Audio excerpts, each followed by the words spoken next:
밖에는 춘설이 쏟아지고 있는데 새봄이라고 생각했더니 눈이 내리고 있습니다.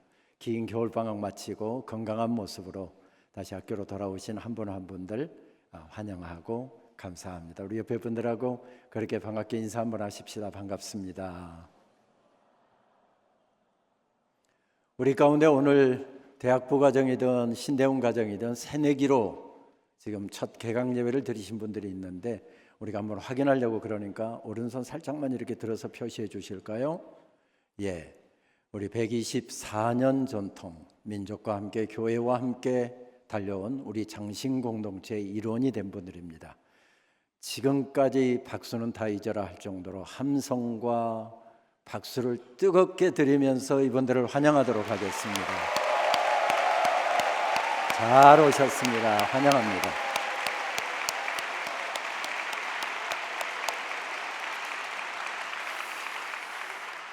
말씀을 준비하다가 정말 우연히 재미있는 동시 한 편을 읽었습니다. 갑자기 퍽 전기가 나갔다. 텔레비전 보던 엄마, 아빠 화들짝 일어나고 음악 듣던 형도 방에서 나오고 꺼져버린 컴퓨터 게임은 내 머릿속에서 윙윙 되는데 모두들 합창을 한다. 손전등 어디 있지? 손전등을 가운데 두고 온 가족이 동그랗게 모였다. 여러분, 이 전경이 그려지십니까? 갑자기 전기가 나가면서 온 방 안에, 온 집안에 어둠이 가득합니다. 더듬거리면서 모두가 손전등을 찾고 있습니다. 발빠른 아빠가 손전등을 찾아내서 스위치를 올리는 순간 그 어둠이 다 사라지고 방 안이 밝아집니다. 모두가 손전등 앞에 모여있는 정겨운 모습입니다. 인생길 걸어가다 보면 갑자기 부딪혀오는 어려움도 있고요, 어둠의 시간들이 인생길에는 늘 있는 것 같습니다. 그것은 교회도 마찬가지고 학교도 마찬가지고 가정도 마찬가지고 나라와 민족도 마찬가지인 것 같습니다. 우리는 지금 깊은 어둠 가운데 지금 서 있지요. 교회를 보아도 어둡다는 생각을 지울 수가 없고 나라와 민족을 보아도 어둡다는 생각을 지우기가 어려운 때에 서 있습니다. 가만히 역사를 돌이켜보면 어둠이 없었던 시절은 한 번도 없었습니다. 함께 어둠 가운데서 더듬거리다가 등불을 들었던 사람들이 각처에 우뚝우뚝 서 있었을 때 그 시대는 희망을 노래했고 희망을 만들어갈 수가 있었습니다.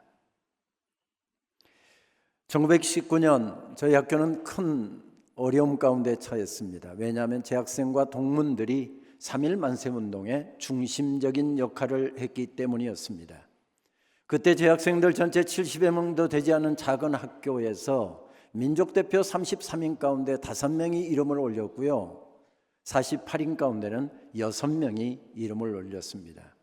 그때 민족대표가 된다라고 하는 것은 목숨을 걸어야 하는 일이었으니 이분들 다 구속이 됐고요, 그때 구속되어서 찍은 사진입니다. 다만 13기 졸업생인 김병조 목사님은 바로 상해로 탈출을 해서 구속되지 않았고 상해 임시정부에서 평생 독립운동에 힘쓰다가 결국 귀국하지 못하고 세상을 떠나셨지요. 그 이름들 우리가 앞에서 사진에서 보았지만 길선주, 양전백, 유여대, 김병조, 이승훈, 함태영. 많은 학생들이 연행되고 구속되었기 때문에 결국 학교는 한 학기를 휴교를 해야 했습니다. 그래서 1919년 3월 학기는 학교가 열리지 못했고 9월부터 학기가 시작되게 됩니다. 그래서 3.1 만세운동 100주년이 되던 해에 공영방송인 KBS에서 여러분들의 선배들의 이야기, 여러분들의 선배들이 어떻게 각처에서 중심 역할을 했는지 다큐멘터리를 만들어서 방영하기도 했었지요. 그 일로 인해서 일제의 암살 위협에 시달리다가 설립자인 세멜 마페 선교사님은 결국 모든 것을 다 이 땅에 두고서 본국으로 미국으로 돌아가야 했고 곧 돌아오겠다는 약속을 지키지 못하고 그분은 캘리포니아에서 3년 후에 세상을 떠납니다.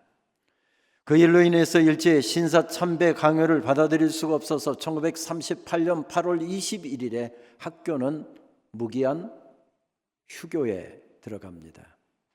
그러니까 그 어려움의 시간들을 지나고 있었지만 거기에서도 등불을 드는 사람들이 있었기에 이 학교는 124년 동안 달려올 수 있었고, 민족의 캄캄한 밤에 이 민족도 다시 일어설 수가 있었습니다. 오늘 구약의 말씀 속에는 어둠이 다시 서리고 있습니다. 한 젊은이가 형들의 미움을 받아서 노예로 팔렸다죠. 어둠입니다. 인생 종친 것입니다. 끝난 것입니다. 그런데 그 어려움의 순간에도 그는 하나님과 동행했고 하나님의 말씀을 앞서지 않았고, 아무리 손해가 되고 아무리 어려워도 하나님의 말씀 붙잡고 말씀으로 살았답니다. 그 결과가 무엇이었습니까? 대제국의 총리가 되는 놀라운 은혜가 주어집니다. 참으로 많은 어려움 후에 어둠이 걷히는 것 같습니다. 그런데 오늘 말씀 속에 보게 되면 또다시 어둠이 드리우고 있는 것을 발견하게 됩니다. 하나님 보시기에 아름다웠던 사람, 그래서 하나님께서 즐겨 사용하시기를 원하셨던 그 사람, 그래서 꽃길만 걷게 하고 싶은 그런 생각이 드는 사람인데 그의 앞에 다시 어두움이 드리우고 있습니다. 오늘 말씀은 그 사실을 우리들에게 이렇게 들려줍니다. 7년 흉년기가 지나고 풍년기가 지나고 7년 흉년기가 시작되었다. 그 풍요로운 땅에 기근이 임하였다. 성경에는 기근이라고 하는 메타포를 자주 사용합니다. 영적인 상황을 이야기할 때도 이 메타포를 사용하고요, 실제로 어려움이 있을 때에 이 메타포를 사용합니다. 이것은 어둠이라는 메타포로 발전되기도 하고 빈들이라는 메타포로 발전하기도 하지만 이것은 성경이 즐겨 우리들에게 들려주는 메타포 중에 하나입니다. 메마름의 때요, 생명이 이협당하는 때요, 모든 신학적인 언어가 의미를 상실한 때입니다. 아모스는 그래서 하나님을 떠난 민족, 은혜를 잊어버린 민족들에게 말씀이 없어서 기근이라고, 기갈이라고 외치고 있습니다. 음란문화에 빠져서 말씀을 잃어버린 세대들, 기근의 때로 설명합니다. 우상에게로 달려가기가 분주한 세대들을 향하여서 기근의 때로 설명을 하고 있습니다. 미국의 유명한 여성 설교자이죠. 제가 참 좋아하는 설교학자인데 바바라 브라운 테일러의 이야기가 떠오릅니다. 풍요의 땅에서 기근이라는 말을 하는 것 자체가 괴상하게 들린다. 어느 때보다도 풍요의 증거들로 넘쳐나고 하나님께서 허락하신 추수가 풍성한 때에 그런 말을 하는 것 자체가 기이하게 다가온다. 그렇습니다. 그 땅은 기근이 아니었습니다. 창고마다 지금 곡식이 넘쳐나고 있었고요, 하나님의 은혜로 엄청난 풍요를 누리고 있었습니다. 그런데 그 땅에 흉년기가 시작되고 있다고 성경은 예고하듯이 말씀하고 있습니다.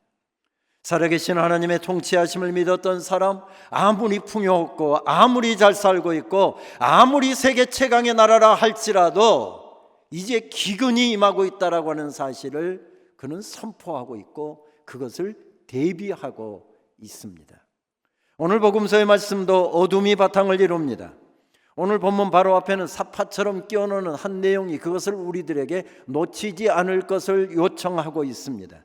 세례 요한이 권력자에 의해서 허무하게 목숨을 잃은 사건이지요.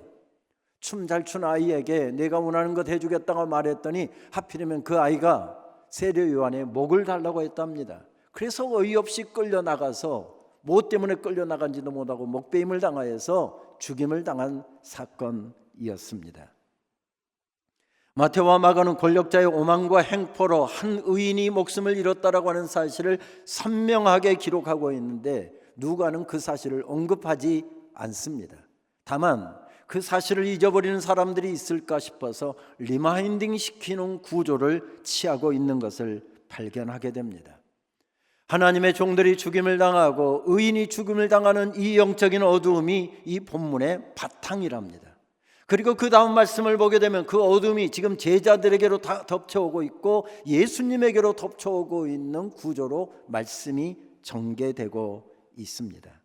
그러면서 누가는 오늘 말씀을 파송받은 제자들이 돌아와서 사역 보고하는 내용으로부터 오늘 말씀을 시작합니다. 그 앞에 말씀을 보게 되면 여러 차례 예수님께서 파송하셨지만 특별히 그들에게 귀신을 제어하는 권세를 허락하여 주셨고 말씀의 능력을 허락하여 주셨고 손을 얹어서 기도할 때 치유가 일어나는 놀라운 능력들을 덧입혀 주셔서 파송하셨다, 이 사실을 강조하고 있습니다.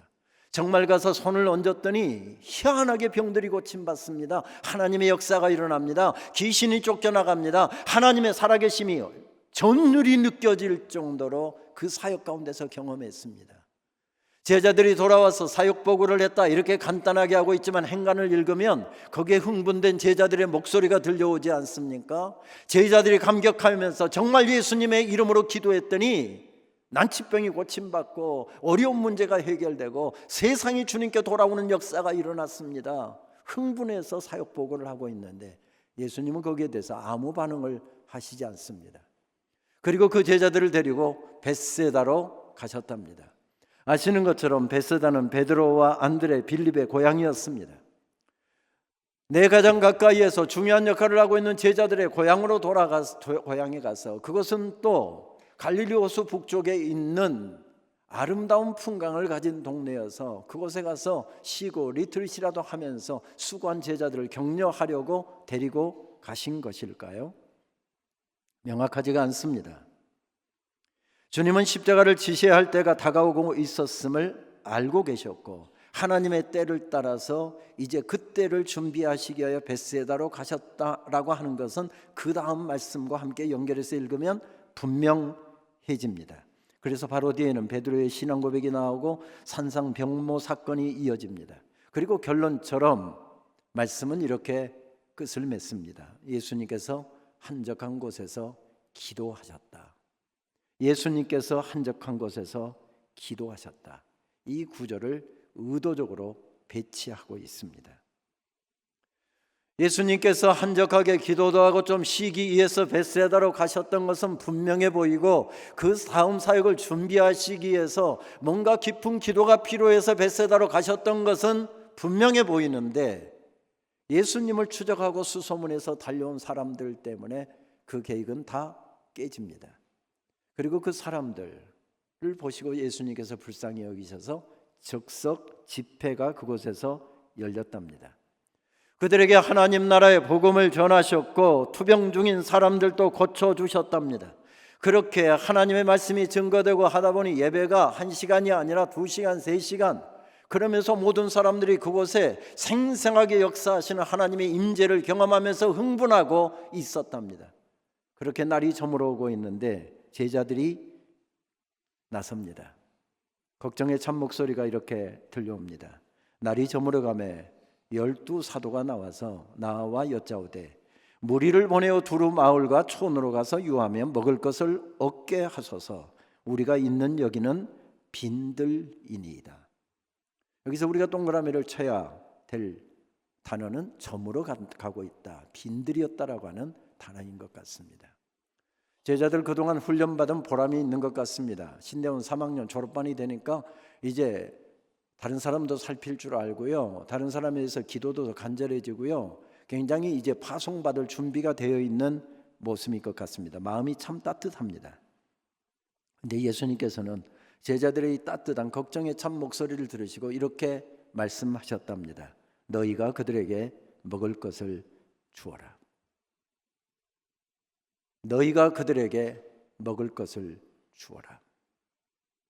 그러면서 누가는 그 숫자가 5,000명이 넘었다라고 하는 사실을 강조를 하고 있습니다. 아니, 여러 번 언급하면서 그 5,000명을 먹일 능력이 제자들에게 없다는 사실, 가진 것도 없고 어떻게 해결할 능력도 없고 그 많은 숫자를 먹일 능력이 전혀 없다는 사실을 예수님은 누구보다도 잘 알고 계셨는데 예수님께서는 이렇게 말씀하십니다.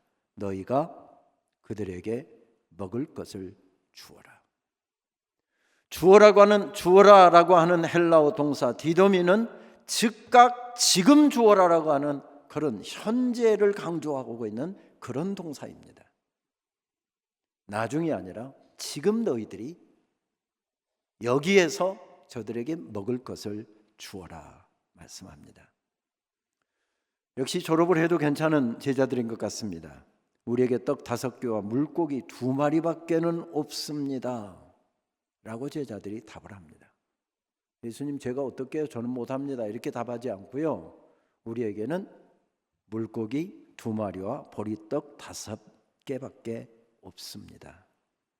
그것 가지고 5천 명이라는데 누구 입에 풀칠을 할 것입니까? 우리는 가진 것도 없고 우리는 할 수 있는 것도 없습니다. 그러나 주님은 하실 수 있습니다. 우리는 줄 것이 없지만, 우리는 가진 것이 없지만, 우리는 능력이 없지만 주님은 하실 수 있습니다. 주님은 하실 수 있습니다. 주님은 하실 수 있습니다. 그것이 그 다음에 이어지는 베드로의 신앙 고백, 주는 그리스도시요 살아계신 하나님의 아들이니이다 라고 하는 고백과 연결되고 있습니다. 그런데 말씀의 끝은 이렇게 맺어집니다. 다 배부르게 먹고도 12강조리가 남았다. 이 사건을 통해서 주님을 찾는 자들, 주님을 의지하는 자들, 주님의 현존을 믿는 사람들, 주의 능력을 믿는 사람들, 주님을 왕으로 모신 사람들, 주님을 주인으로 모시고 사는 사람들이 등불을 들었을 때, 바로 서 있었을 때 나뿐만 아니라 그 주변에 있는 사람들이 함께 배부르리라. 주님으로 배부르리라. 주님으로 배부르리라. 그 말씀입니다. 요한복음에서 그 보리떡과 물고기의 주인이 한 소년이었음을 강조합니다.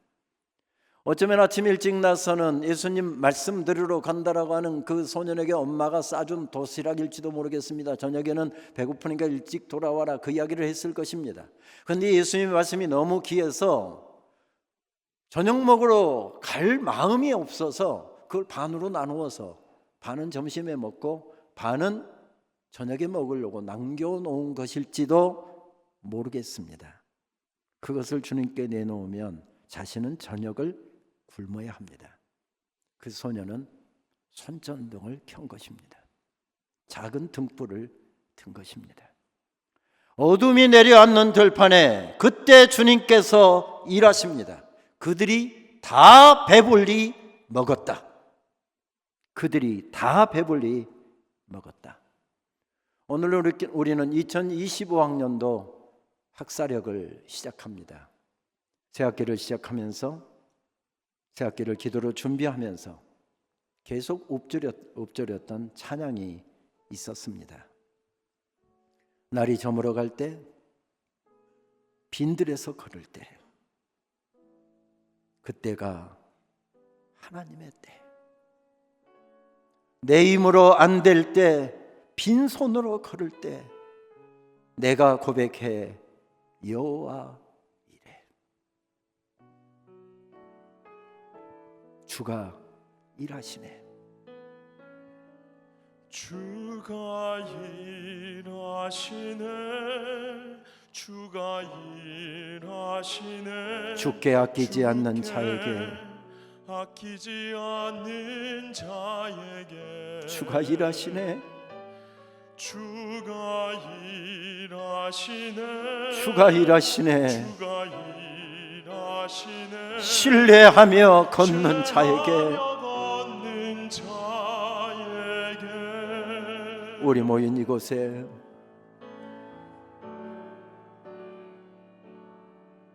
우리 모인 이곳에 주님 함께 계시네. 누리네 아버지 은혜. 아버지 은혜. 적은 떡과 물고기, 적은 떡과 물고기, 내 모든 걸 드릴 때 모두 고백해 여호와 이래. 주가 일하시네. 주가 일하시네. 주께 아끼지 않는 자에게, 아끼지 않는 자에게 주가 일하시네. 주가 일하시네. 주가 일하시네. 신뢰하며 걷는 자에게. 우리 다 함께 한 번 더 찬양할까요? 주가 일하시네. 주가 일하시네. 주가 일하시네. 주께 아끼지 않는 자에게 주가 일하시네. 주가 일하시네. 주가 일하시네. 신뢰하며 걷는 자에게 주가 일하시네. 주가 일하시네. 주가 일하시네. 주께 아끼지 않는 자에게 주가 일하시네. 주가 일하시네. 주께 하며 걷는 자에게.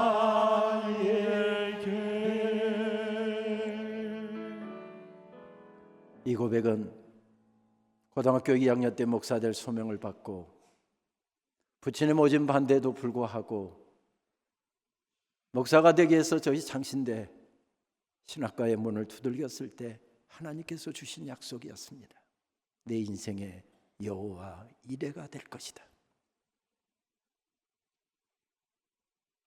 지난 4년 6개월 동안 학교가 어려울 때 갑작스럽게 총장의 직책을 수행하면서 하나님께 드렸던 고백이었고 하나님께서 주신 약속이었고 하나님께 올려드렸던 기도였습니다.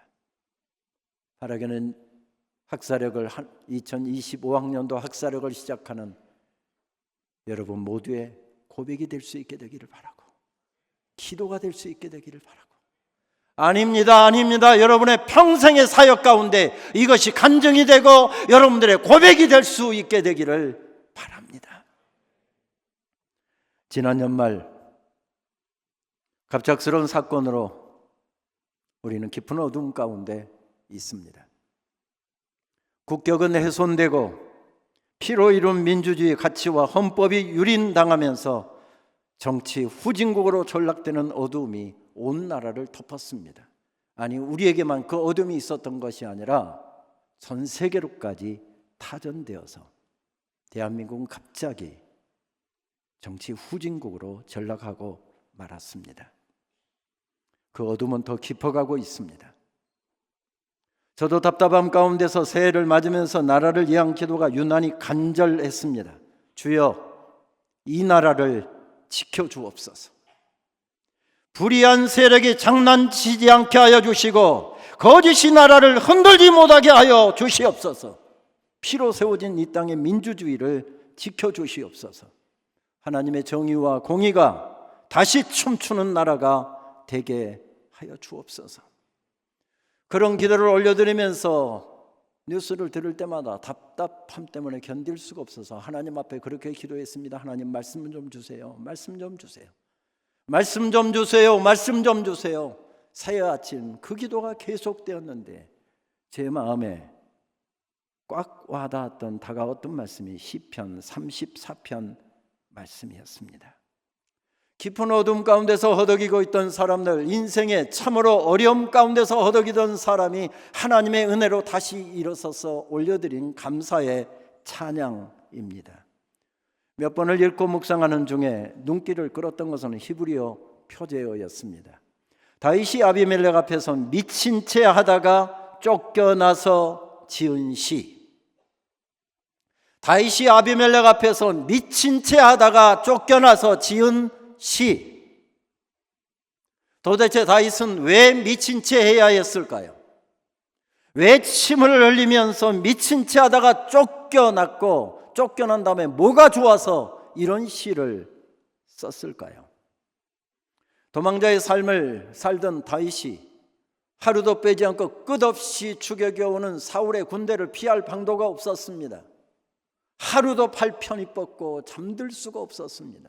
들로 산으로 허덕이다 보니 밥을 굶는 날이 더 많을 정도였습니다. 이 땅에서는 도무지 목숨을 보존할 수가 없어서 적국의 땅으로 잠입에 들어갑니다. 이장하고 들어가면 나를 몰라보겠지 하고 갔는데 그 땅에 사람들이 다윗을 알아보더랍니다. 자기 나라 대단한 장수 골리앗을 쓰러뜨린 이스라엘의 청년 다윗, 결국 왕에게까지 끌려갔답니다. 죽은 목숨입니다. 목숨 보존하려고 갔는데 깊은 사자굴에 들어간 꼴입니다. 그래서 그 앞에서 침을 흘리고 수염으로 침을 닦고 미친 채 하고, 그러다가 가까스로 목숨 보존해서 야 미친놈 내보내라 해서 그렇게 살아서 나와서 드린 찬양이 시편 34편 말씀이랍니다. 말씀을 여러분 읽고 묵상했습니다. 유난히 마음에 와닿았던 말씀은 9절과 10절 말씀이었습니다. 너희 성도들아 여호와를 경외하라. 그를 경외하는 자에게는 부족함이 없으리로다. 여러분 여기서 아멘 한번 하셔야 될걸요. 여호와를 경외하는 자에게는 부족함이 없을 것이랍니다. 그 다음 말씀, 젊은 사자는 궁핍하여 줄일지라도 여호와를 찾는 자는 모든 좋은 것에 부족함이 없으리로다. 왜 젊은 사자가 굶주려요? 동물의 왕자인 젊은 사자가, 그것도 젊은 사자가 왜 굶주려요? 젊은 사자는 굶주리지 않습니다. 지 배부르면요 앞에 먹잇감들이 왔다 갔다 해도 눈길도 주지 않습니다. 근데 배고프면 일어섭니다. 그리고 두리번거리다가 목표물을 전하면 달리기 시작하면 놓치는 법이 없습니다. 왜 젊은 사자가 굶주려요? 가정법이지요. 설령 젊은 사자가 굶주린다 할지라도 하나님을 찾는 자들에게는 모든 좋은 것으로 부족함이 없으리로다. 여러 번역본으로 말씀을 읽었습니다. 한 번역본을 읽는데 말씀을 읽다가 전율이 느껴졌습니다. 가장 귀한 것을 바라거든 하나님을 예배하여라. 예배할 때 그분의 온갖 선하심에 이르는 문이 열린다. 지금 온갖 선하심에 이르는 문이 열리고 있답니다.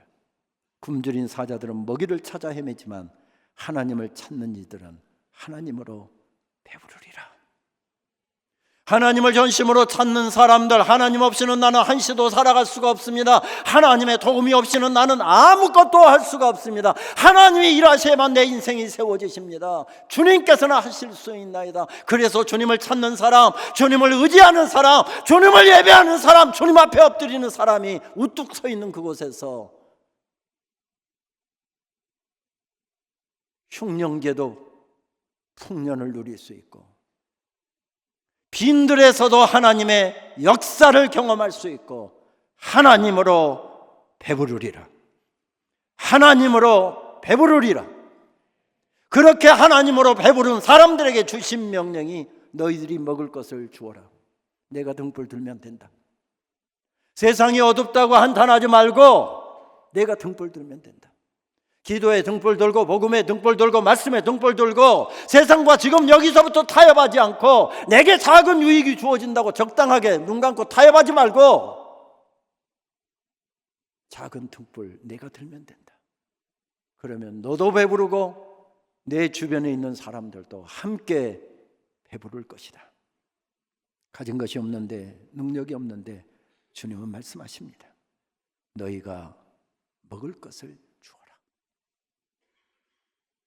이 놀라운 영적인 진리를 나중에야 예수님의 십자가 사건, 부활 사건이 지난 다음에야 깨달은 제자들은 계속해서 엎드린 이유가 그것이었습니다. 어떻게 거대한 로마 제국을 한 식민지 나라의 사형틀인 십자가 그것으로 어떻게 정복할 수 있어요? 할 수 없습니다. 할 수 없습니다. 그래서 엎드립니다. 그들에게 가진 것이 없습니다. 그래서 엎드립니다. 그들에게 능력이 없습니다. 그래서 엎드립니다. 그래서 하나님의 은혜를 구합니다. 2023년도 1월달 미국 켄터키주 에즈베리 대학교에서 들려왔던 부흥의 소식을 여러분도 들었을 것입니다. 저는 박사과정 때 아메리칸 릴리지어스 히스토리를 부전공으로 했기 때문에 그 소식을 들으면서 흥분이 되었습니다. 아시는 것처럼 서드 그레이트 어웨이커닝 무브먼트 제3차 대각성 운동은 1857년 그 발원지는 뉴욕이었습니다. 20여 년 동안 1차 대각성 운동이 1833년도 이 정도부터 소강 상태에 들어갔다가 거의 20여 년 동안 조용하는 그 상황 가운데서 한두 사람들이 점심시간에 정오에 모여서 기도하기 시작합니다. 그 기도회가 뉴욕 여러 곳으로 번져나가기 시작했고요. 그런데 그쪽에서 기도회가 필라델피아로, 워싱턴 DC로, 버지니아 리치몬드로, 신시내티로, 그리고 시카고로 번져나갔습니다. 그래서 제3차 대각성 운동이 가장 강력하게 일어났던 것은 일리노이주였고 켄터키주였습니다. 시카고였습니다. 뒤집어지는 역사가 일어났습니다.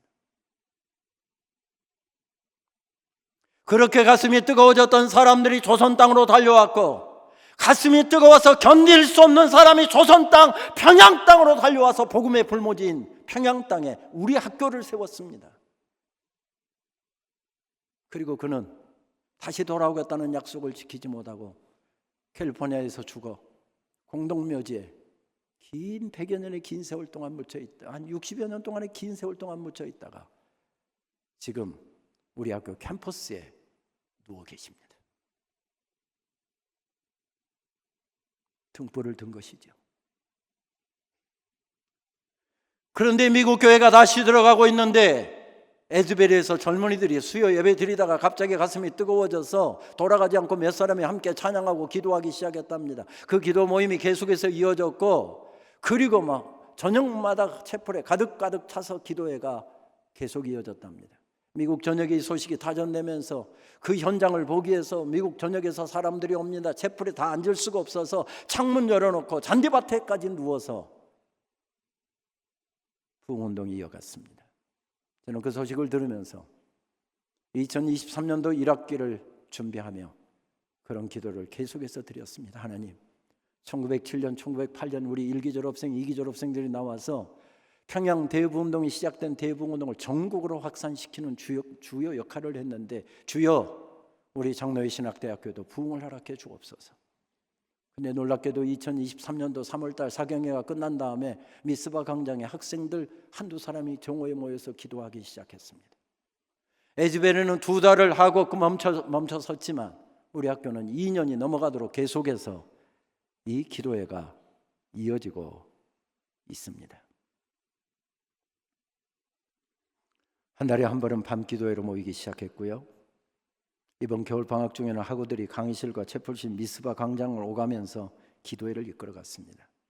작년 겨울에 바로 여기 강단에서 무릎 꿇고 그 학생들은 하나님 100번의 예배가 이곳에서 드려지는데, 2번의 사경회가 이곳에서 드려지는데, 100번 이상의 새벽 기도가 여기서 드려지는데 여기서 놀라운 기도의 부흥이 일어나게 하여 주옵소서. 여기서 무릎 꿇고 기도하는 사람들이 있어서 2024학년도 학기는 어느 학기보다도 뜨거웠습니다. 나를 사랑하는 자들이 나의 사랑을 입으며 나를 간절히 찾는 자가 나를 만날 것이니라. 하나님을 찾는 자는 하나님으로 배부르리라. 지금 온 나라에 어두움이 가득합니다. 코로나 팬데믹 때는 신천지 때문에 한국교회가 흔들리더니 탄핵 전국에서는 한국교회가 무너지는 소리가 또 들려옵니다. 어두움이 가득합니다. 하지만 하나님의 사람들이 서 있는 그곳에서 하나님의 역사는 무너지지 않고 이어지게 될 것입니다. 하나님으로 배고픈 사람들, 그래서 하나님을 간절하게 찾는 사람들, 하나님 앞에 무릎 꿇는 사람들, 하나님을 찾고 하나님을 예배하는 사람들이 서 있는 그곳에, 등불을 드는 사람들이 있는 그곳에서 복음의 역사는 우리 시대에도 이어지게 될 것입니다. 동시로 시작했으니 동시로 끝을 맺을까요? 어둠이, 커다란 어둠이 꽃들을 재웠다고 큰 소리 치지만 꽃들은 자는 척 향기로 이야기 나누는 걸 어둠은 그건 모르지요. 어둠은 빛을 이기지 못합니다. 어둠은 빛을 이기지 못합니다. 로마의 권력자가 만드는 어둠이 훨씬 강하고 깊었지만 어둠은 생명의 빛이신 예수님의 복음을 이기지 못했습니다. 가진 것이 고작 물고기 2마리와 보리떡 5개밖에 가지지 않는, 그것도 다른 사람의 것을 가지고 들고 서 있는, 그걸로 5,000명을 먹이겠다고 달려드는 사람들, 그 나약한 사람들을 이기지 못합니다. 왜 그렇습니까? 주님이 그들을 사용하고 계시기 때문입니다.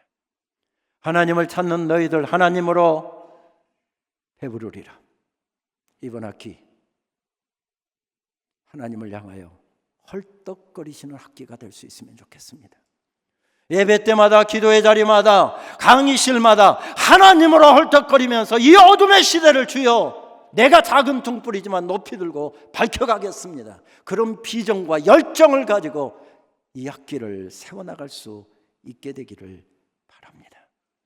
각처에서 기도에 등불을 드는 사람들을 바라보면서 제 가슴에 울렸던 시 한 편을 전하면서 말씀을 맺습니다. 봄맞이꽃 너는 피었다. 언제 피어야 하는지 대지에게 묻지 않았다. 너를 창조한 이의 수신호를 기다리지도 않았다. 피어나기에 최적의 장소인지 피는 것을 도와줄 이는 있는지 살피지 않았다. 눈 다 녹았는지 비 소식 언제 잡혀 있는지 자꾸만 밖을 내다보지 않았다. 야생동물 발자국 옆에서 그냥 피었다. 어느 만큼 자라야 흔들리지 않는지, 속눈썹이 길어야만 하는지, 어느 쪽으로 얼굴 향해야 하는지 오래 계산하지 않았다. 지상에서의 삶이 얼마나 길 것인지 다른 꽃들의 조언도 구하지 않았다. 너는 피었다. 그냥 피었다. 이것이 여러분들의 새학기의 이야기가 되었으면 좋겠고, 여러분들의 사역의 이야기가, 섬김의 이야기가 되었으면 좋겠습니다. 기도하겠습니다. 목마른 사슴으로 살겠습니다. 갈급한 영혼으로 주님 앞에 서겠습니다.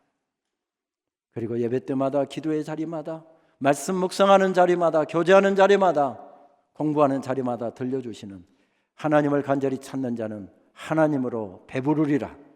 그래서 나도 살고 민족도 살고 나도 살고 교회를 살리는 귀한 일꾼들 다 되게 하여 주옵소서. 예수님의 이름으로 기도합니다.